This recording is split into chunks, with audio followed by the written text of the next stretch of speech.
Bonjour à tous, vidéo pour présenter les huiles essentielles en cuisine et plus particulièrement dans les sauces et les accompagnements de salade.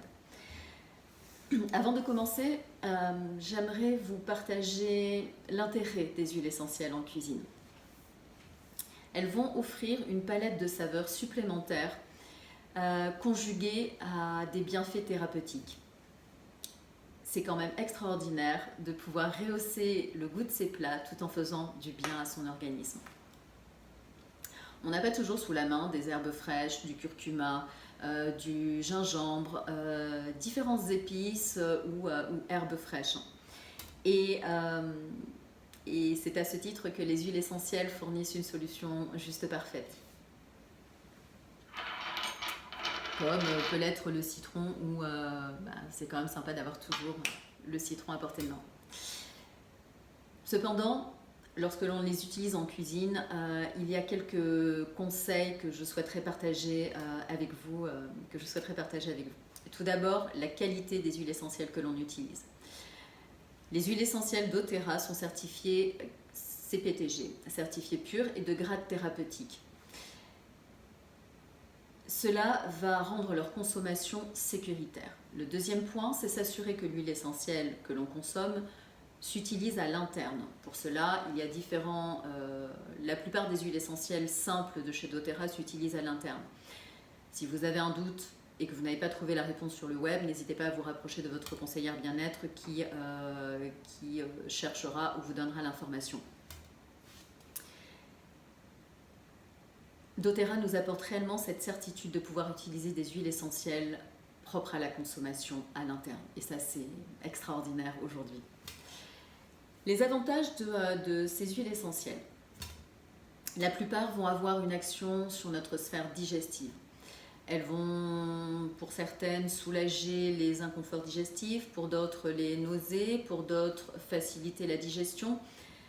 Donc ça va être un vrai outil, au-delà de la saveur qu'elles apportent dans les plats, ça va être un réel outil pour prendre soin de soi au quotidien. On sait aujourd'hui qu'une petite quantité d'huile, une quantité d'huile essentielle prise à l'interne sur la journée contribue sur la durée au bien-être de notre organisme. De plus, elles se conservent plus longtemps que les herbes fraîches ou les épices comme le curcuma et le gingembre. On a tous fait l'expérience d'oublier un bout de gingembre dans un plat et très vite il devient rabougri. L'huile essentielle de gingembre que j'utilise, je l'ai depuis plus d'1 an et elle est toujours égale en termes de saveur et de qualité. Et elles vont être plus économiques. Pourquoi? Parce que, comme je l'explique par la suite, une seule goutte va suffire à rehausser et à avoir l'effet waouh dans un plat. Le deuxième point, c'est la quantité que l'on va utiliser. On hésite souvent à utiliser les huiles essentielles en cuisine parce qu'on ne sait pas quelle quantité utiliser. J'ai envie de vous dire, c'est variable en fonction de vos goûts. Pour autant, je vous invite à toujours garder à l'esprit qu'une goutte d'huile essentielle est plus puissante et 70 fois plus puissante que la plante dont elle est issue. Une goutte d'huile essentielle est 70 fois plus concentrée que la plante dont elle est issue. Donc une toute petite goutte en saveur va vraiment apporter une grande différence. Donc je vous invite réellement à y aller goutte après goutte, voire cure-dent après cure-dent. Pour ça, la petite astuce, parce qu'on a tous fait l'expérience de verser une goutte d'huile essentielle et d'en avoir 3, des fois 4, 5 qui tombent d'un coup. L'astuce, c'est d'utiliser une cuillère, d'utiliser cet intermédiaire. On fait tomber une goutte dans la cuillère. Et l'astuce du cure-dent, c'est que l'on trempe son cure-dent dans cette petite goutte et on vient touiller la sauce à salade que l'on est en train de faire, ou la sauce tomate, ou peu importe la sauce que l'on fait. Si ce n'est pas, on goûte, on recommence jusqu'à atteindre le goût qui nous correspond et qui correspondra à notre famille. Il vaut mieux le faire light et rajouter par la suite en fonction des goûts de chacun que d'avoir un plat trop fort. Une de mes conseillères a fait l'expérience où elle avait mis 10 gouttes de basilic dans une sauce et quand elle m'a appelé pour me dire c'est un peu fort, je lui dis effectivement 10 ça fait beaucoup. Voilà. Donc en équivalent approximatif, une goutte équivaut à une cuillère à café d'herbe en poudre ou hachée. Équivaudra également à 2 à 3 clous de girofle, anis étoilé, gousses d'ail, graines de cardamone et 4 gouttes d'une huile essentielle d'agrumes correspondra au zeste entier de l'agrume en question. Donc voilà, donc ça c'est pour vous donner un petit approximatif. Vous retrouvez notamment ces renseignements dans l'e-book de Cathy Hull qui est très bien fait. Que je vous mettrai d'ailleurs sous la vidéo pour ceux que ça intéresse.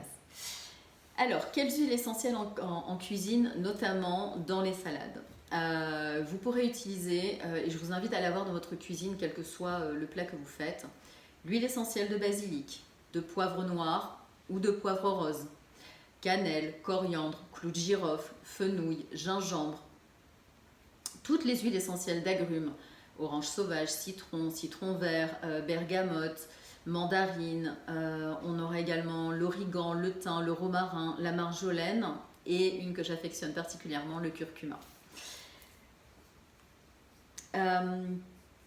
Je vais vous partager une petite astuce que j'aime bien, c'est faire son huile, avoir déjà en préparation pour nos salades éventuelles une huile déjà aromatisée ou plusieurs.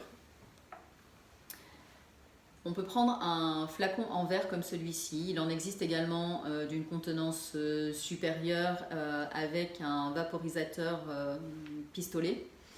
Celui-ci est un vaporisateur simple. Donc dans un vaporisateur de 30 ml. Ça c'est une idée recette pour l'avoir toujours sous la main. On peut mettre une goutte d'origan. Donc dans 30 ml, on va mettre une goutte d'origan, 3 gouttes de basilic, 3 gouttes de citron, 10 ml d'une huile au choix. Celle qui passe très bien, c'est l'olive, l'avocat. J'affectionne particulièrement l'huile de sésame, c'est celle que j'utiliserai dans la recette que je vais vous partager ensuite. Et donc on met un tiers, c'est 7 gouttes d'huile essentielle, 10 ml de l'huile au choix et on complète avec, donc ça fait à peu près un tiers, 10 ml, et on complète avec de l'eau jusqu'à ras-bord. Toujours secouer avant de l'utiliser. Évidemment, l'huile essentielle se sera mélangée à l'huile et par scission, l'eau et l'huile ne se mélangeant pas, ça se sera séparé. Donc, secouez toujours votre flacon avant de l'utiliser. C'est idéal quand on n'a pas le temps de faire une vinaigrette. On saupoudre sa salade et on aura toutes les saveurs en bouche. Je vais à présent vous partager une recette que je fais très régulièrement le soir avec mon fils. Simple, rapide, qui est ni plus ni moins que une salade revisitée. Je l'appelle la salade enroulée façon thaï. La salade enroulée façon thaï. La recette que je vais vous présenter est donc la salade enroulée version thaï. Pour cette recette, que je vous mettrai suite à la vidéo, vous aurez besoin de feuilles de riz, les feuilles de nem que l'on trouve dans toutes les épiceries aujourd'hui, des vermicelles de riz réhydratées, des carottes râpées. Là, j'ai mis qu'une feuille de salade, mais autant de rouleaux de printemps, autant de salade enroulée vous faites, autant de feuilles vous aurez. Des algues nori, les fameuses algues à sushi, très riches en magnésium et pleines de vertus. De préférence, les prendre bio. Et un avocat. Pour la sauce qui accompagnera ces nems, il y aura deux variantes. La première sera faite avec de l'huile de sésame, de la sauce soja, de l'huile essentielle de citron vert, le lime, et de l'huile essentielle de gingembre, Pour la deuxième version de la sauce, de la purée de cacahuètes. Pas du beurre de cacahuète, de la purée de cacahuètes qui sera dépourvue de sucre, juste la cacahuète. Et l'huile essentielle de citron et l'huile essentielle de curcuma. Donc cette recette est somme toute très très simple. Je vais vous partager une petite astuce que j'aime bien, qui peut vous resservir à d'autres moments en cuisine. C'est prendre un petit ramequin avec un peu d'eau, une goutte d'huile essentielle, je vais prendre le citron en l'occurrence, que l'on met, voilà, il y a 2 gouttes qui sont tombées, vous voyez, ça va très très vite. Le fameux cure-dent, j'en mets un tout petit peu parce que j'ai mis très peu d'eau, donc je vais en mettre juste un petit peu. Je touille.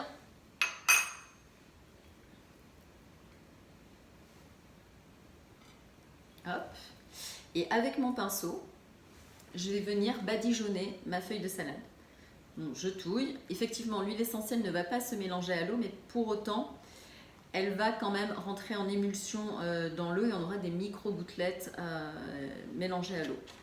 Je badigeonne ma feuille de salade. On peut le faire avec n'importe quelle huile essentielle.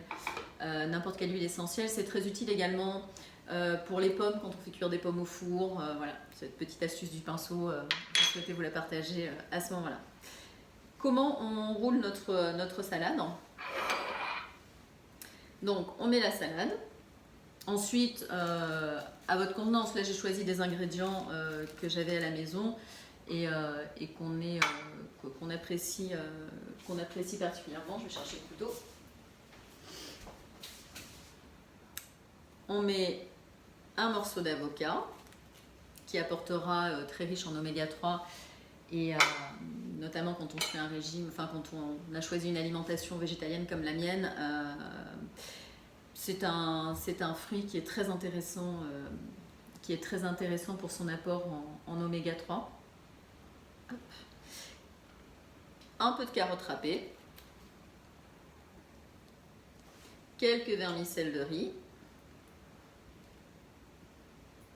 On pourrait presque, je dirais, le servir comme ceci en warp, je ne sais jamais comment on dit. Là, j'ai fait le choix de le rouler dans la feuille de riz, si elle veut bien. Donc, tout bien ramener, enrouler, plier les côtés bien serrés. Vous roulez votre feuille de riz et vous avez un superbe rouleau de printemps végétalien. Chacun peut également le faire en fonction de ce qu'il aime. Souvent, je mets les ingrédients dans un plat, comme un plat à salade, et chacun monte ses rouleaux de printemps, monte sa salade un peu à sa façon. Voilà, donc c'est une recette qui est intéressante parce qu'elle s'adapte à tout le monde, elle va être pleine de saveurs, pleine de fraîcheur et on peut y mettre les ingrédients de saison. Rien ne nous empêcherait de faire, donc là la carotte est actuellement de saison, mais rien ne nous empêcherait d'y mettre du potimarron passé au four ou autre. La sauce, hop, j'enlève ça. Je rebouche l'huile essentielle que j'avais oublié de reboucher, l'huile essentielle passant très vite de l'état liquide à l'état gazeux, toujours bien penser à refermer ces huiles essentielles. En cuisine, on a toujours tendance à faire plein de choses et il se peut qu'on oublie, comme je viens de le faire. La sauce va être somme toute très simple. Alors, j'ai toujours un peu cuisiné à la louche. Là, comme il faut quand même que je donne quelques références, je dirais je vais mettre 2 cuillères à soupe d'huile de sésame, de la sauce de soja et les 2 huiles essentielles qui vont tout de suite nous faire partir en Thaïlande, le citron vert et le gingembre.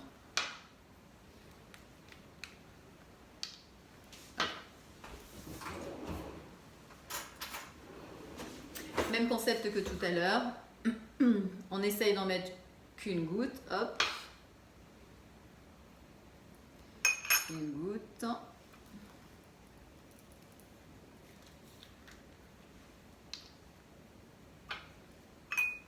Le gingembre, il y a 2 gouttes qui sont tombées. J'aime bien le goût du gingembre, donc ça ne pose aucun problème. J'ai tendance d'ailleurs à mettre 2 gouttes de chaque souvent dans cette sauce-ci. Et voilà, et vous avez une petite vinaigrette dans laquelle trempez vos rouleaux de printemps, rapide, vite faite et très saine pour la santé. On peut même y rajouter, si vous aimez ça, quelques graines de sésame. C'est vraiment libre à chacun. On peut tellement jouer avec les huiles essentielles que c'est magique. La deuxième sauce, je ne vais pas la faire parce qu'elle demande un robot que je n'ai pas encore sorti. Je la fais au baby cook en fait. Je mets de façon à obtenir bien la consistance crémeuse. Vous pouvez la faire à la main. Vous pouvez également la faire à la main, diluer bien le beurre, la purée de cacahuètes, donc à peu près 2 cuillères à soupe de purée de cacahuètes pour vous rajouter de l'eau jusqu'à obtenir une consistance qui soit ni trop liquide, ni trop sèche, de façon à bien pouvoir tremper notre rouleau de notre salade. Et dans cette quantité, pareil, on mettra du curcuma qui se marie très bien avec la cacahuète. On pourra également mettre gingembre et citron vert. Voilà, ces 3 huiles iront parfaitement avec l'esprit taille du rouleau de printemps. Et je vais goûter d'ailleurs, voir, vous dire si c'est correct.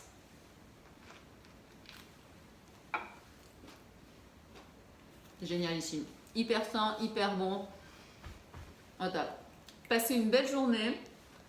Un bon appétit. Et à très bientôt.